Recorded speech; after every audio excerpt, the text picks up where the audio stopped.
Hey everyone, I am Riazuddin.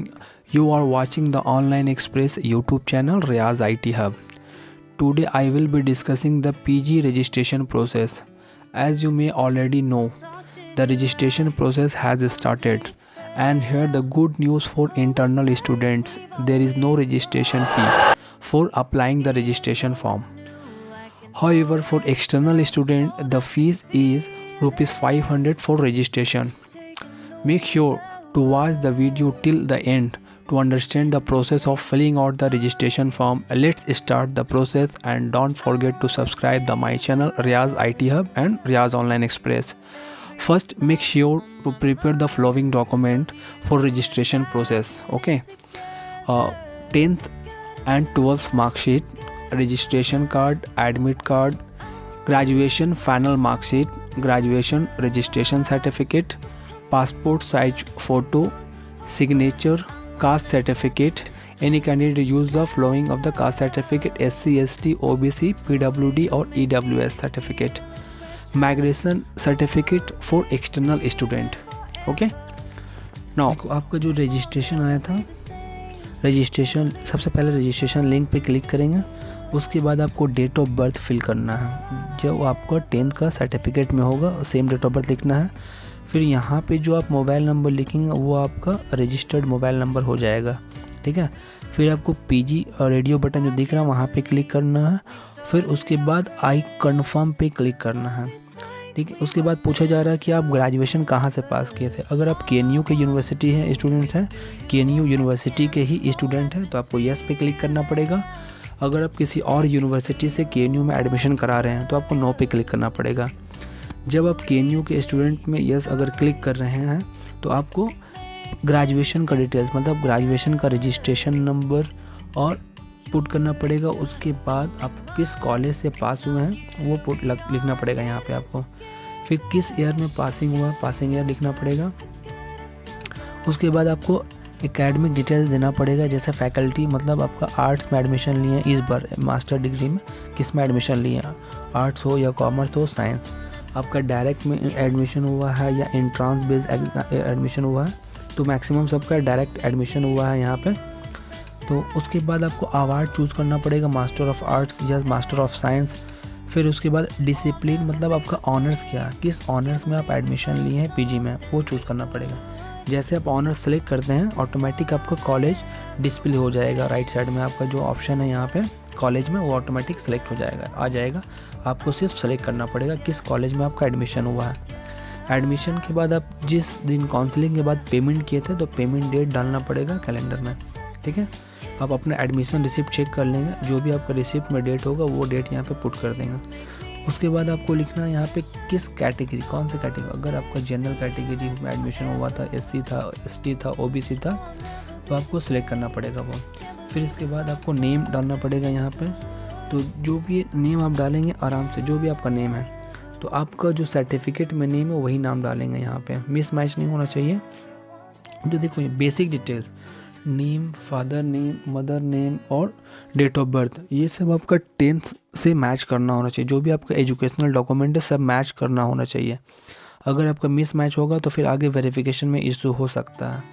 तो इसलिए जो भी डिटेल्स है आप परफेक्ट फिल करें, नॉर्मली फिल करें, आराम से फिल करें. जल्दी करेंगे तो यहाँ पे कोई एडिट का ऑप्शन नहीं है. अगर आप फिल कर लेते हैं जल्दी जल्दी में तो एडिट का ऑप्शन नहीं है. उसके बाद आपको जो मदर नेम है मदर नेम डालना है, फादर नेम डालना है, गार्जियन नेम डालना है, गार्जियन का मोबाइल नंबर और ईमेल आईडी डालना है. ठीक है. कास्ट अगर आपको जो भी है यहाँ पे देखो, यहाँ पे एक फिर कैटेगरी पूछा जा रहा है, जो भी एडमिशन आप कराए थे उसको कैटेगरी यहाँ पे फिर से मेंशन करना पड़ेगा. उसके बाद आपको यहाँ पे गार्जियन नेम डाल देने के बाद नेशनलिटी चूज़ करना है. फिर फैमिली इनकम पुट करना है. फैमिली इनकम जो भी है आपका वो यहाँ पे डाल देना है. और आपको ABC मतलब एकेडमिक बैंक ऑफ क्रेडिट, ये अभी हर स्टूडेंट के लिए कंपलसरी है. अब अगर आपका आधार मोबाइल नंबर के साथ लिंक है तो आप डिजी-लॉकर हो या abc.government.in से बना सकते हैं वेबसाइट से. फिर उसके बाद आपको फ़ोटो और सिग्नेचर अपलोड करना पड़ेगा. फ़ोटो का जो साइज़ होगा 80 KB के अंदर होगा और सिग्नेचर का जो साइज़ होगा 50 KB के अंदर होगा. फ़ोटो और सिग्नेचर आपको रिसेंट फ़ोटो डालना है, और सिग्नेचर जो भी आप साइन करते हैं वो साइन अपलोड करना पड़ेगा। लेकिन फ़ोटो पुराना फ़ोटो यूज़ नहीं करें, सेल्फ़ी टाइप का फ़ोटो यूज़ ना करें, ज़्यादा बेटर होगा जो रिसेंट फ़ोटो वो यूज़ करें। फ़ोटो के बाद फिर आपको अपना ईमेल आईडी डालना पड़ेगा। तो ईमेल आईडी डालते वक्त आपको केयरफुली यहाँ पे होना पड़ेगा कि जो भी आपका ईमेल आईडी है आप एक बार अपने मोबाइल में चेक कर लें कि वो लॉगिन है, आपको आईडी पासवर्ड याद है तो डालें। अगर इनकेस आपको कुछ लग रहा है कि ईमेल में प्रॉब्लम है, आईडी पासवर्ड नहीं पता है, तो आप वो ईमेल को हटा दें। जो भी आपका फ्रेश ईमेल आईडी याद है, आईडी पासवर्ड वो डालें, क्योंकि इस ईमेल जो भी आईडी डाल रहे हैं ईमेल आईडी, इसके बाद आपका जो आगे का कम्युनिकेशन इसी मेल से होगा। आईडी पासवर्ड आएगा, रजिस्ट्रेशन नंबर आएगा, एडमिट का फॉर्म फिल होगा, सब इसी ईमेल से ही आपका काम होगा पूरा। ठीक है। नेक्स्ट उसके बाद जो प्रोसेस है, आपको एड्रेस फिल करना है। ठीक है। जो भी आपका डॉक्यूमेंट में एड्रेस लिखा हुआ है आधार में, या आपका एड्रेस प्रूफ जो भी है आपका, वो एड्रेस प्रूफ यहाँ पे पुट कर देना है। इस स्टेप में जो आपका है एजुकेशनल डिटेल्स है, डैट मीन्स आपका 10th कब पास किए थे, कौन सा बोर्ड से पास किए थे, पास कब किए थे, कितना मार्क्स आया था, टोटल कितना था, और आपका डिवीज़न क्या था। तो आपको यहाँ पे जो भी सर्टिफिकेट है सामने रख कर आराम से फिल करें। आपका बोर्ड क्या था, फिर registration number with registration year. तो यहाँ पे कभी कभी कन्फ्यूज़न ये होता है कि कुछ बच्चे अगर बैकलॉग हो गए हैं, अगर 9-10 में अगर उनका बैक है, तो अगर उसका 9 में रजिस्ट्रेशन हो रहा है तो यहाँ पे 10th जो लिख रहे हैं West Bengal board of secondary education में जो भी रजिस्ट्रेशन हुआ है, आपको रजिस्ट्रेशन नंबर लिखना है, उसके बगल में स्पेस देने के बाद रजिस्ट्रेशन ईयर लिखना है। फिर उसके बाद जो कॉलम आया ईयर ऑफ पासिंग, आप कब पास किए हैं वो लिखना है। अगर कोई बच्चा 1 साल फेल हो गया है तो उसका यहाँ पे थोड़ा सा लेट होगा, यहाँ पे अगर 1 साल से 2 साल गैप हो जाएगा। तो आप अपना रजिस्ट्रेशन और सर्टिफिकेट दोनों पास में रखें, सभी में डेट ऑफ बर्थ सर्टिफिकेट और रजिस्ट्रेशन पास में रखें, उसमें ईयर ऑफ पासिंग लिखा हुआ रहता है। तो आपका जो मार्क्स है, ईयर ऑफ पासिंग है, सब सही से फिल करना, सब यूनिवर्सिटी के डेटाबेस में सब स्टोर होगा आपका। तो आपका इन्फॉर्मेशन सही होना चाहिए ताकि यूनिवर्सिटी में आपका डेटा करेक्ट रहे। अब देखो यहाँ पे तो ठीक है, जो बच्चे अगर KNU से पढ़ाई किए हैं वो तो यहाँ पे उनका CGPA आता है, फाइनल जो आप ग्रेड कार्ड देखेंगे BA का उसमें CGPA देना है। तो मार्क्स ऑप्टेड में जो भी आपका CGPA आएगा वो CGPA यहाँ पे डालना है आपको। ठीक है। और टोटल आपका 10 होता है CGPA में, टोटल 10 का होता है, और जो भी आपका CGPA आया वो CGPA लिखेंगे। तो बाकी जो अदर कैंडिडेट है, मतलब जो झारखंड से है या बिहार से है या बर्दवान यूनिवर्सिटी है, तो वो अपना फाइनल रिज़ल्ट में चेक कर लें। किसी किसी का यूनिवर्सिटी में आपका CGPA से होता है और किसी का डायरेक्ट मार्क्स बेसिस पे होता है। तो जैसे आपका BBMQ में जाएंगे तो मार्क्स बेसिस पे है उन लोगों का, तो उन लोगों का अगर मार्क्स पे है तो उनको मार्क्स यहाँ पे लिखना पड़ेगा। टोटल नंबर ऑफ़ मार्क्स कितना आया था, 2400 का है या 1800 का, जो भी है उनको चूज़ करना पड़ेगा। उसके बाद आपको डोमिसाइल स्टेट चूज़ करना पड़ेगा, डिस्ट्रिक्ट।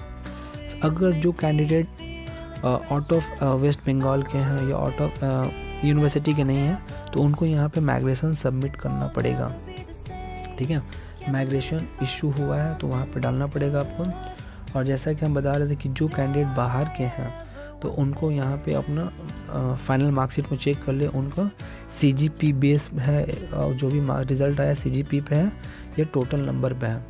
अगर नंबर है, जैसे झारखंड में आपका BBMQ यूनिवर्सिटी है तो उन लोगों का टोटल 2 एग्ज़ाम होता है। एक 2400 मतलब आपका एग्ज़ाम शो करता है पूरा टोटल रिज़ल्ट में 2400 का, और एक ऑनर्स पेपर का होता है 1800 का। तो यहाँ पे जो भी आपका रिज़ल्ट में क्लियर दिखा हुआ है वो आप यहाँ पे लिखना पड़ेगा आपको। ठीक है। फिर जो नेक्स्ट स्टेप है, आपको यहाँ पे सिर्फ टिक करना पड़ेगा कि आप कौन कौन सा डॉक्यूमेंट सबमिट कर रहे हैं, वो डॉक्यूमेंट सबमिट करना पड़ेगा जो भी यहाँ पे आप टिक कर रहे हैं। तो जो झारखंड के कैंडिडेट है या अदर यूनिवर्सिटी के कैंडिडेट है उनको लिए माइग्रेशन लगेगा तो माइग्रेशन पे टिक करना पड़ेगा। तो जो KNU स्टूडेंट है उनके लिए कोई फ़ी नहीं लग रहा है। ठीक है। तो और जो कैंडिडेट एक्सटर्नल है उनको फ़ी देना पड़ेगा 500। तो जब ये फॉर्म फिल हो जाएगा आपको तो एक प्रीव्यू का नीचे ऑप्शन होता है, तो आप प्रीव्यू कर लेंगे फॉर्म को। यहाँ पे प्रीव्यू पे क्लिक करेंगे तो आपको प्रीव्यू हो जाएगा, आप पूरा फॉर्म प्रीव्यू कर सकते हैं यहाँ पे आराम से। ठीक है। आप प्रीव्यू करके पूरा फॉर्म को प्रीव्यू कर सकते हैं। और आपका जो भी मिस्टेक है आप फॉर्म सबमिट करने से पहले अच्छे से चेक कर लें। एक एक जो भी आपका करेक्शन जो बेसिक डिटेल्स हैं आप यहाँ पे ही चेक कर सकते हैं प्रीव्यू में। प्रीव्यू ऑप्शन वहाँ पे क्लिक करेंगे तो आपका पूरा फॉर्म का प्रीव्यू हो जाएगा। तो जो भी बेसिक डिटेल्स है आप मैच कर लेंगे और जो भी आपका एजुकेशनल डिटेल्स है उसे भी मैच कर लेंगे।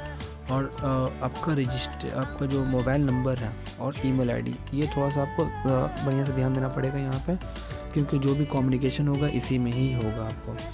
फिर अगर प्रीव्यू में कुछ आपको एरर दिखता है तो नीचे बैक बटन है, आप बैक बटन से बैक में आके उनको करेक्शन कर सकते हैं। तो हम यहाँ पे करेक्शन करके दिखाना चाहते हैं कि अगर यहाँ पे तो ज़ीरो पेमेंट आ रहा था जो यूनिवर्सिटी के हैं, केन्यू यूनिवर्सिटी के, अगर यहाँ पे हम नो करके आगे बढ़ते हैं, मतलब हम दिखाएं कि यहाँ पे हम यूनिवर्सिटी के नहीं हैं, तो इनके लिए 500 फ़ी पे करना पड़ेगा। तो सबका सेम प्रोसेस है। आप जैसे वहाँ पे आप नो करके आगे बढ़ेंगे तो ऑटोमेटिक आपको 500 पे करना पड़ेगा। तो ये पेमेंट जो होगा ऑनलाइन मोड है, आप ऑनलाइन पेमेंट कर सकते हैं, लेकिन फ़ोनपे वगैरह यूज़ नहीं होगा। यहाँ पे डेबिट कार्ड या क्रेडिट कार्ड यूज़ करना पड़ेगा। और जैसे आपका पेमेंट होगा और तो आपका सामने एक रजिस्ट्रेशन फॉर्म आ जाएगा। वहाँ पे एक एप्लीकेशन सीक्वेंस नंबर होता है, वो आपका ही रजिस्ट्रेशन नंबर आगे जाके बन जाएगा। तो ये जो पेज है आपको सेव करके रख लेना है। यहाँ पे देखो पेमेंट से पहले फिर से रजिस्ट्रेशन नंबर और मोबाइल नंबर पूछा जा रहा है, तो यहाँ पे भी आपको सही मोबाइल नंबर पुट करना है, ठीक है। फिर उसके बाद आपका पेमेंट हो जाएगा। उम्मीद करते हैं आपको ये वीडियो अच्छा लगा होगा, या कुछ भी अगर कुछ कन्फ्यूज़न है, कोई इश्यू है तो आप कमेंट कीजिए, उसका रिप्लाई हम आपको कर देंगे। Thank you so much.